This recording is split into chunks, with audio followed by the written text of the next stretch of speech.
Today, we're diving into the story of AgiBot, a company that's completely changing the game in robotics. Welcome to another episode of Scale Bits, where we tell short stories of rapid growth.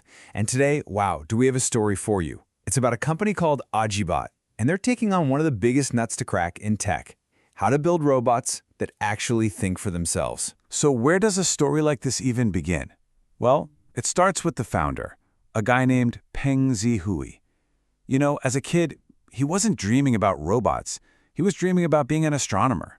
He was fascinated by the stars. But it wasn't just about looking at them, it was about the idea of exploring, of understanding. And that passion, it kind of morphed into something new. A new question.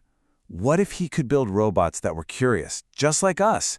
Robots that could think, act, and maybe, just maybe, one day look up at the stars and wonder, too. And that dream, that stargazer's vision, became the soul of his company, AgiBot. But here's the thing. To build a robot that can think, you've got to solve a huge, huge problem that the entire industry was stuck on. And that brings us right to the heart of the matter, the robotics data problem. I mean, why is it so incredibly hard to get a robot to do something simple, something we do without thinking, like making a cup of coffee?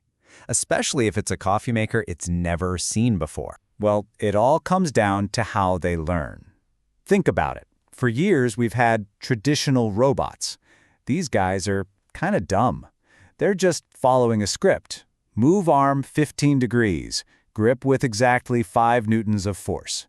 If you move the coffee cup half an inch to the left, the whole thing breaks down. They're rigid. But the future, what we're all aiming for, is learning robots. These are the ones that can adapt, that learn from experience, just like you or me. The catch? To get there, you need one thing, and you need a ton of it. Massive, high-quality data. Now you might think, just use all the open source data out there. AgiBot thought so too, at first. But as one of their execs, Yao King, put it, the quality and consistency just weren't there. It was a total mess. Data from one robot couldn't be used to train another because they all have different sensors, different bodies. It's like trying to build a single puzzle using pieces from a dozen different boxes. It just doesn't work. And that was the big roadblock, the biggest hurdle for the entire field. The dream of a smart, adaptable robot was stuck. Not because the hardware wasn't good enough, not because the algorithms were bad, but because there was a massive shortage of the right data. They were trying to build a brain with no memories. So faced with this industry-wide bottleneck, what did AgiBot do? They didn't just look for a clever workaround. No, they did something way more audacious. They decided to build the solution themselves, from scratch. They were going to build a brain-making factory, a real-world data factory. And get this, they built it fast. We're talking 3,000 square meters in Shanghai, built in just over a month. People who saw it said it looked like something out of Star Wars. And we're not talking about a boring server farm. This was a physical place, a real-life training ground for robots. So what exactly is going on inside this data factory? Picture this. It's packed with all these real-world sets. There's a mock-up of a home where robots are learning to fold clothes. Over there, a fake supermarket where they practice scanning products.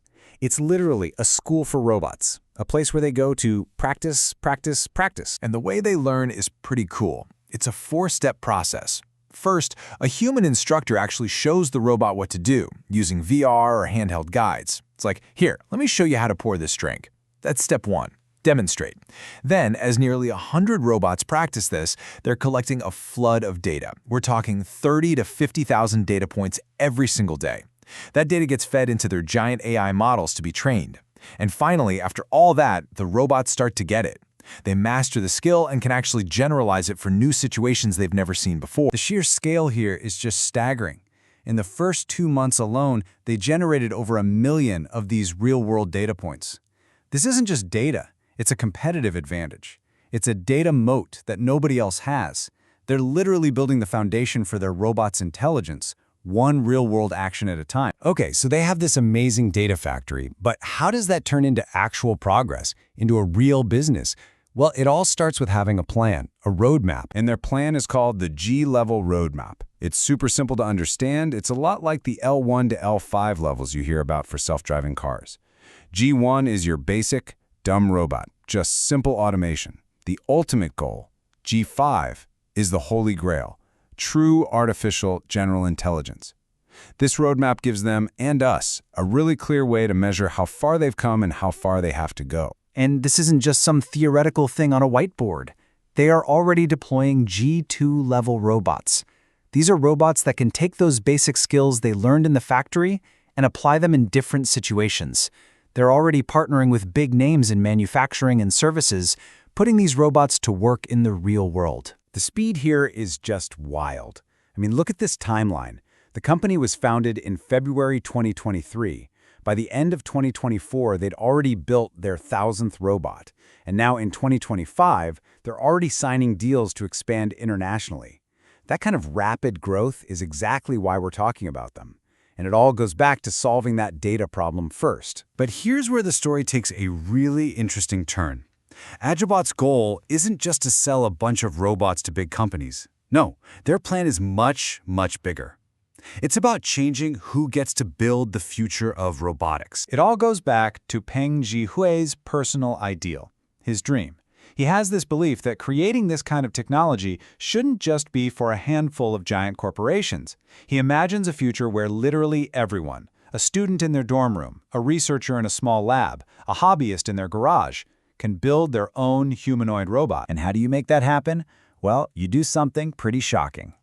They announced that the core designs for their new modular robot, the Lingzi X1, would cost nothing. $0.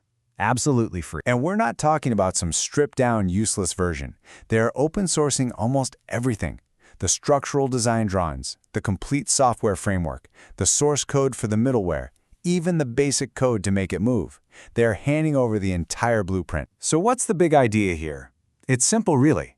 Their goal is to completely lower the barrier to entry. They want to set off a worldwide explosion of innovation.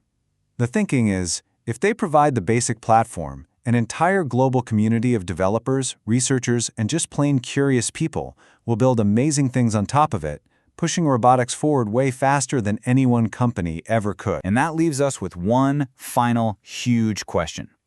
AgiBot's story shows us what's possible when you solve the right problem at the right time. But by giving away the keys to the kingdom, so to speak, they're not just building a company. They're asking all of us a question. If anyone can build a humanoid robot, what on earth happens next?